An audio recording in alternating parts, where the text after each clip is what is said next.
Okay. Hi there, everybody. Okay. I'm a little late on my live today. Sorry, it's because it's Easter and there's family in town. Um, but since it is Easter, that's what this live is all going to be about. But what is Easter like in El Salvador? Because every country, regardless of the religions, have different ways of celebrating the Easter season. Because Christianity and the knowledge of Jesus Christ is fairly mundial. It's all over the world. So you're going to find lots of different people celebrating Easter.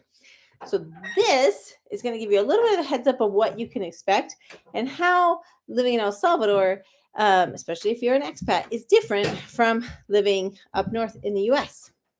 So first things first is up north, we have spring break. And spring break, of course, originated way back when the kids needed to get a week off of school so they could go and help their family with the planting in the springtime in order to make sure all the seeds were in the ground and everything was ready to go. Well, even though kids don't need to get off of school to go help their families plant anymore, um, the US pretty much still universally has a week off called spring break. Well, in Latin America, there's no spring break. There's always something growing. You can eat almost anything. Something is always coming off of a tree. So you don't have breaks at the same time as you do up north. And that's like the summer break used to be very necessary for children to have that time off because that was the time to work in the fields and to make sure that the weeding was done and the irrigation was done and growing all the food was done because winter was coming. So they had to have the summer off um, for the kids to help their families. Again, yeah, that's not what kids do now in the summertime. So now it's more of an economical thing of, hey, we don't want to pay the AC for the school kids to be in school all summer. And it's the best time to be outside. So, um, okay, Latin America, again, we don't have the four seasons issue. So we don't have the same schedules and issues. For example, the break in school in El Salvador goes from November to the end of January. It doesn't go from June to August because they're like, well, hello, we have all these celebrations, all these holidays in December. Why are we going to try and force the kids to go to school? So instead, they start end of January and then school ends the end of October. And then they have pretty much those other 3 months. That's the public schools kids' time off. Um, but similarly, instead of spring break, we have Semana Santa. Since the majority, over 70% of the countries in Latin America, are typically Christian, combination of Catholic, evangelical, Protestant. Since almost everybody's Christian, Semana Santa, or the week before Easter, Holy Week, I guess you would translate it, is the spring break of Latin America. And that is when tourism is at the top, and that's when it's really expensive to travel because everybody's going on vacation. So let's start with that. And everybody's getting ready for Easter. So this is the week before Easter. Every year is Semana Santa. And in this week, all the schools are shut down for the entire week. Many businesses are shut down the whole week, but some businesses are open Monday and Tuesday, like banks and some corporate offices, maybe some dentists can be open those first 2 days, Monday and Tuesday, but Wednesday on, no, unless it's a restaurant or maybe like a shop, because lots of people are out and about because it's vacation time. They want to go out to eat. They want to go out shopping because they have time off during the day. Everything else is closed. It is national holiday. And another thing that's important for that, it goes with the kind of the religious origins of Semana Santa, and that is in Latin America. They will um, Catholic parishioners. They have this tradition of of making these alfombras or carpets in the streets, or they'll do it. Some people will do it just outside their house, in the street outside the house. And what they do is they'll draw an outline of some kind of design, usually a religious one, um, that is personal and important to them. And they'll maybe draw it with chalk first or something. And then they go and they get colored. It's like colored, it's more salt. It's not really sand, but it's colored salt and sawdust. It's usually a lot more sawdust than salt, but the colored salt is what gives it um, the color the color for the design. But anyway, so they'll take this and then they go in and they fill in the design. So you have this kind of thick little layer of this sawdust salt mix, and it creates a beautiful carpet. You could say a beautiful salt carpet on the ground. And these alfombras, they make them, and it kind of goes along the whole lines of Palm Sunday. If you know the history of Palm Sunday, Jesus was coming into Jerusalem. He knew, like, this was, D-Day time. This was go time. He wasn't coming back out. And so it had been prophesied in the past that he would go in riding a young donkey, a little donkey and stuff. And so he did. He rode on top of a young, kind of like baby donkey into the city of Jerusalem. And when he rode into there, all the people came flooding out. He was at like rock star status by now. And the people came flooding out, and they took big palm leaves and they would put them down and wave them and put them down in front of him. Sometimes they take their clothes off, their robes off, and put those down for the donkey to walk on top of. And that was kind of the procession. That was the way you would receive a king. And so, and they were kind of, proclaiming him, how he's our king. We love him. He is the king. And so he came in walking on the garments and robes and the palms, as he came into town. So on that same it's kind of a symbolic thing to go along with that, to have these alfombras, because and this is another reason why it's important that they start to get time off. Everything's closed on Wednesday, because lots of people come out and work on these alfombras these last 3 days, because on Good Friday, the Friday before Easter, is when they have the big procession. And the procession, and so the procession, I know for the one in San Salvador, it goes from the Calvario. It goes from one big church cathedral over to all the way through kind of the historical centro. I think it goes all the way over to Rosario. So it goes in front of the main big yellow cathedral of San Salvador, and then it goes over to the Rosario Cathedral on the other plaza. And so, and during this procession, Catholic parishioners. Oh, hi, Karen. Hi, Amy. Happy Easter. So during this procession, what happens is Catholics will carry these big statues, and these big kind of, I don't know how to say it, but like yeah, these big statues, these big platforms, like if you think like of a parade with a float, but instead of the float having wheels and something pushing it, it's it's um it's just a platform, and they have bars coming out.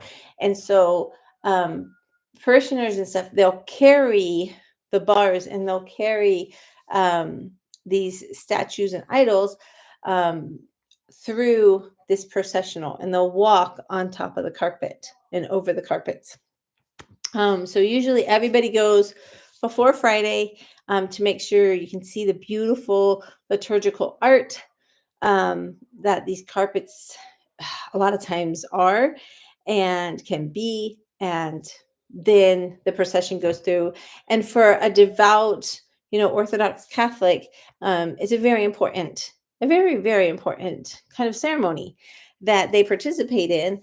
And as they're walking, they're in a state of mind of reflection, repentance, of thinking about all Christ did for them, and have ways that they need to repent and be more humble. And yeah, it's a great ceremony activity for them in their spiritual life.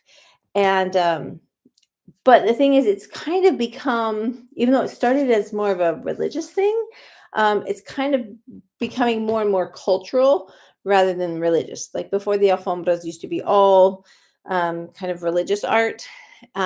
Now, if you look up the alfombra that was in San Salvador this year in 2025, it, not to be critical, but if you compare it to the years before, dude, it's plain. It was, I'm like, okay, there was not a whole lot of work that was required for that. And it's not very religious. It's like there's a big toragos, there's a few palm leaves, it's a whole bunch of just one color of sand, one or two other colors in the design. um yeah, it's not that complex, but if you go back, even to like the first year that I was there, oh my goodness, in front of the National Theater, I will never forget this alfombra, because it was so detailed and so just gorgeous. It was almost like it had mandala like designs in it, and it was just very detailed, very fine about where the sand would go and where it didn't go. And it was truly just beautiful and just a work of art. But as tourism has abounded and as more and more people come to see it, it's kind of going a little bit less religious and more kind of mainstream. You might have one picture of Jesus in a cross, and you have like a Toro Ghost, or you have like an El Salvador flag, and things that don't really have to do with a religious procession. Um, so, but it's kind of how it goes. Christmas, look what they did with Christmas, okay?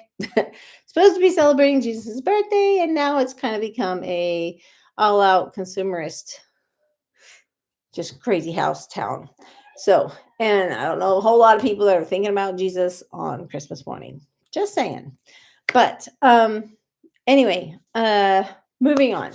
So, and in fact, this year, the in Sunsetepeque, they were famous for having the longest alfombra in all of El Salvador, because it was like 200 meters long.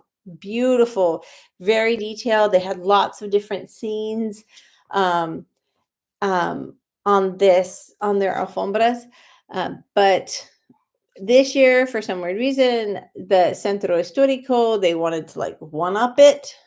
And they said, we have the longest alfombra in all of El Salvador. And it was over 200 meters, something like 240 or something.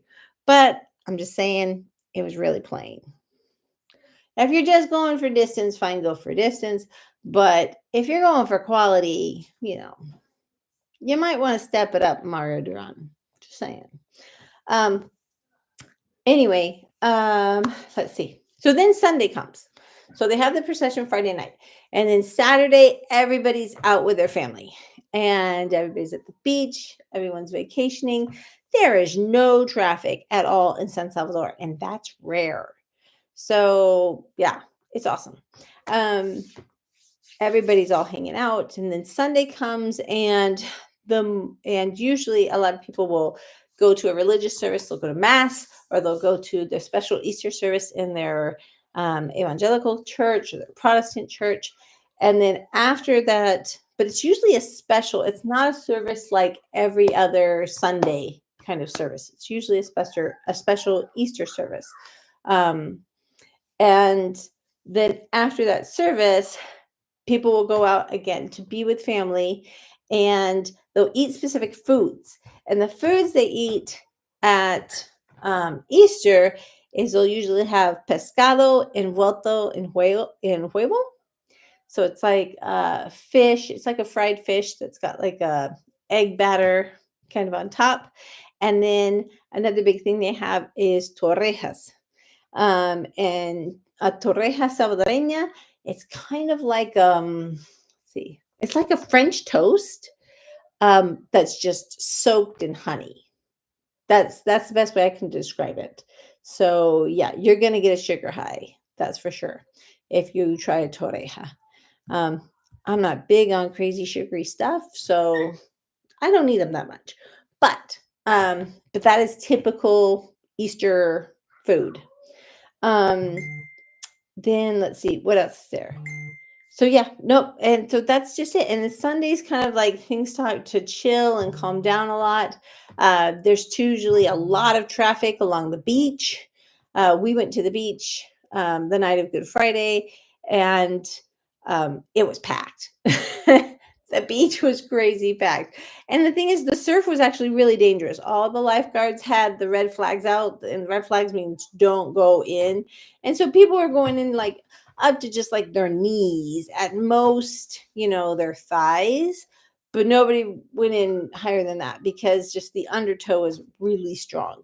But still, I mean, the beach was still packed and there was tons of people out there. Just hanging out with their families. There was jóvenes walking up and down, hanging with their boys, playing volleyball, playing beach soccer. It's just a great, good time for everybody. And just remind you that in El Salvador, you work to live. You don't live to work.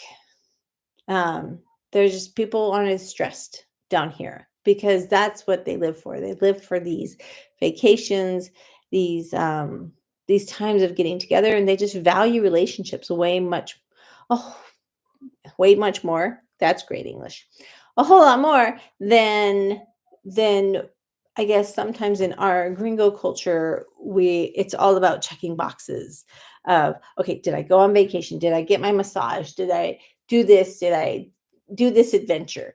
Did I do Disney World? Did I that's not why they vacation. Their vacations aren't checklist. It's really about just being with people you love and chilling and hanging out and laughing a ton. And the other thing is, it used to be kind of dangerous as far as like drunk driving and things like that. But since the new laws passed, no, you don't. No, that's not really a big problem. A couple months ago, Bukele passed a law saying, look, if you drink, don't drive, period. We're not going to do this, okay, 0.8 breathalyzer, blah, blah, blah. So you're sitting there thinking, oh, I can have, 2 beers and I'll still be under. It's just, he was like, why are we making this complicated? No, if you've had any alcohol, you can't drive. So he passed this law about 2 months ago. So now it's kind of like stupid simple. You have your designated driver or you take an Uber, period. So it'll be interesting to see the statistics that come out on the deaths and the accidents from drunk driving from this Semana Santa as opposed to Semana Santas in years in the past. It's probably going to be a whole lot less. Yeah. So that's it. If you have any questions, pop them in the chat and I will ask them to the best of my ability. Granted, remember, I'm not Catholic. I have lots of really great Catholic friends, and I checked in with my friend Daisy, who's the most devout Catholic I know, and she explained a lot of things about their faith and why they do what they do and kind of their procession of ascension and becoming closer to God and becoming more holy. And so I defer to her for all Catholic knowledge. But yeah, that's what it's like in El Salvador. And in the US, as I'm here in the US for Easter and I'm spending time with family, and a US Easter can be okay, go to your Easter service, but then you have like a brunch, you have like an Easter brunch or a big Easter get together meal. You have an Easter egg hunt where the kids all go, you go and hide lots of little plastic Easter eggs. The kids go and find them. And tradition in our family was, in order to get the adults when you don't have little kids anymore, it kind of loses its flair. So then in our family, we don't just stick chocolate in there. Like our eggs have money have money in them, or they'll have like little numbers. And afterwards, you come up and you say, "Hey, what's prize number 10? I got prize number 10," and it ends up being, you know, a ticket, a ticket somewhere, or we get good prizes. Um, or you get like a beach ball, or my daughter, she got a football. One of her eggs had a football, and then she got about $10 in cash money that was in her eggs. And then of course she got some, candy and like little toys and things like that. So yeah, so after you get that stuff together, you open up your candy, and then we had our typical dessert, beautiful lemon cake with a coconut icing and some ice cream, and then we played games. Um, that's more of a gringo, US kind of Easter.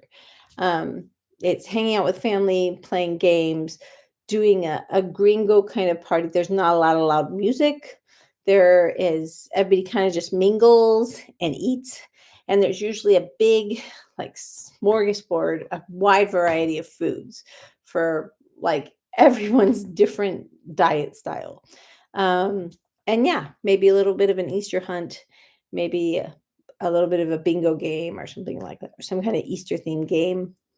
And then the party is over at like a set time. Like gringo parties, there's kind of like set times. If it starts here, it ends here. And you people need to go home because we need to clean up and get back to normal life. Latino parties and like the Semana Santa, no, the party doesn't end. No, the party just they could say it starts at 7, but nobody's gonna get there till 7:30, and then the party really starts, hopping at 8, and there is music, and there is dancing, and there is karaoke, and there's always, I've not been to a Salvadoreño party yet that does not have karaoke. And yeah, and the food is typically, there's like just like one set of food. It's like you're either having pupusas or you're having pescado envuelto en huevo. There's usually like just one course of food. There isn't like a big wide variety. It's just like mass produced. Like, here, your party, this is the food. Take it or leave it. Um, yeah, and then it goes for hours. It goes till the last person has gotten up and karaoke, and it does not matter how good you are. In fact, the worse you are at karaoke, the more applause you will get. Latinos are so supportive. It's crazy. It's amazing. It's awesome. It's very different from the US. And that's part of the reason why I love it. Okay. I think I think that's it. And since there's no more questions, I am going to jump off and get back to our Easter celebrations with some quiplash. So, if you are curious about El Salvador, thinking about moving to El Salvador, or just visiting or seeing what possibilities might El Salvador play in your future, look up Living Like a Local. The website's down below, because that's what we do. We help people investigate and see if they'd like to relocate to El Salvador, if they'd like to do business in El Salvador or invest in El Salvador. And we hook you up with all the right contacts so you don't get scammed. And so you can do it right the first time instead of, let me try this. No, in my country, we did it this way. Doesn't work in this country. So we've got lawyers, guides, and honest, dependable contacts. That's it. I am Jeniari, La Gringa Salvadoreña, shining my light so you can shine yours. I will see you guys next week. And check out this week, I am starting a series on English speaking worship services in El Salvador. I already did the non-denominational English church last week, and this week I'm doing the English mass that's at Monte Elena. That video should be coming out tomorrow. If you're coming down and you'd like to find your religious value cultural group. And then next week I'll be doing another one, the Church of Jesus Christ, and their English speaking services. So that's it. We'll see you guys later. Take care.